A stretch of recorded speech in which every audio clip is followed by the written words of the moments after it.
Binance. They plan to re-enter Japan in August. This is made possible by the exchange's purchase of regulated exchange Secura Exchange Bitcoin, all while the firm withdraws its German crypto license application. I feel like Binance has been doing a little bit of a regulatory dance in which countries they're deciding to operate in and which ones they are deciding to pull out from. Will, I will toss this off to you. What do you make of these Binance headlines this morning?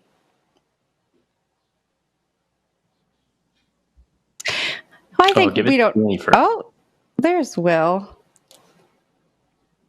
I can take it from to start with, if that's okay. So, we're seeing Binance pulling out of the German market, or rather, stopping its attempt to get back into that market at the same time as it's going right back into the Japanese market that it left two years ago.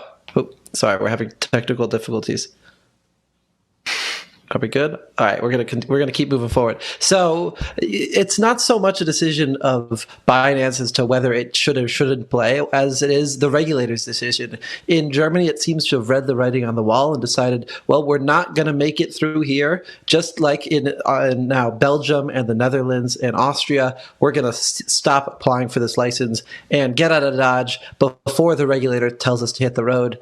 And whereas in Japan, after 2 years of non-compliance or being on the sideline, Binance has succeeded in getting back into that market after getting the proper regulatory clearance. So, Will, I'll throw it over to you. What's your take?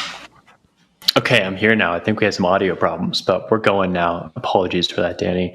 Binance is making moves. So we have this announcement with Japan. We'll talk about the one in Germany in a second. Japan news, of course, is huge. Japan is one of the largest economies in the world. And the fact that it's been very difficult for Binance to enter into that area after the 2-year hiatus just speaks to the fact that the Japanese regulators have taken crypto very seriously. Huge anecdote here within this realm is FTX Japan. When it was forced to wind down with the shutter of FTX Global, all the users of FTX Japan got their money outright. They just easily liquidated it. Everything was done correctly and securely for users, so no one took any losses. That's compared to a lot of the other FTX global institutions that were out there, and the FTX US and FTX International, which are still going through the Chapter 11 proceedings, and people are crossing their fingers that they get 10 cents on the dollar. And I think that just speaks to how Japan has taken regulation very seriously. They are focused on reserves. They are focused on making sure that everyone who comes into Japan, into the digital asset sector, does register with the government, so they have a face to the business that's operating here.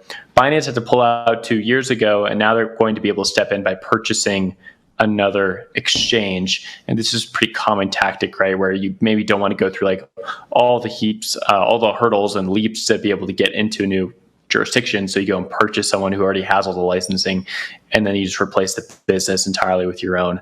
And that's what it looks like here. Pretty smart move. I don't know if we brought up the Germany news, but I might just bring it up anyways, which is Germany, or the Binance is pulling out of Germany after deciding that it doesn't want to pursue its licensing with BaFin, Germany's financial provider. This, of course, follows after their decision to move out of both the Netherlands and a few other countries within Europe due to stricter licensing regimes in those countries. Jen?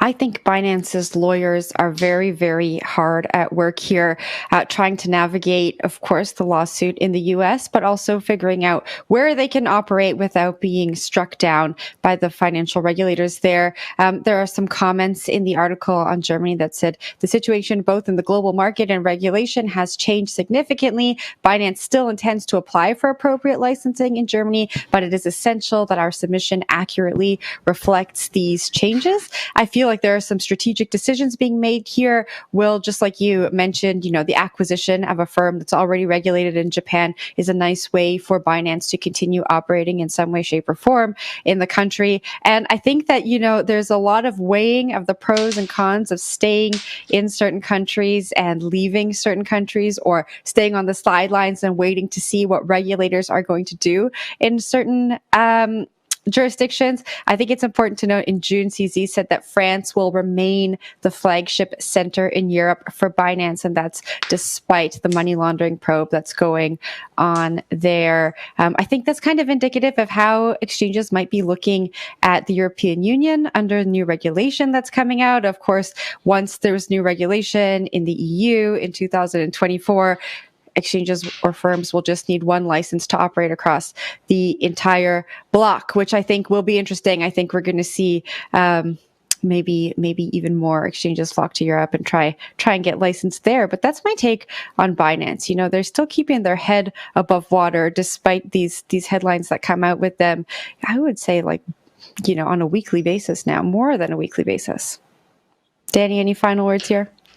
Yeah, it's definitely a lot of headlines that you don't want to see if you're an exchange operator. But you know, in the German market specifically, for those who are already in the door, they seem to be getting a little more bullish. Just yesterday, Coinbase announced that it would list a number of tokens, including Arbitrum's token and Helium's token, in Germany for its German customers. You know, that's not a game-changing business decision, but it does indicate that their lawyers and their teams have decided that the environment in Germany is well enough for them to move ahead with these token listings. So they're trying to capitalize on this market that Binance has decided it can't play in. So we are seeing this reshuffling globally. It makes you wonder if Coinbase can and will grow to the point that Binance plays, where it really is the keeper of the gates, the gatekeeper, if you will, for global crypto volumes. I don't know if we'll get there anytime soon, but I'm sure that Brian Armstrong would like that mantle.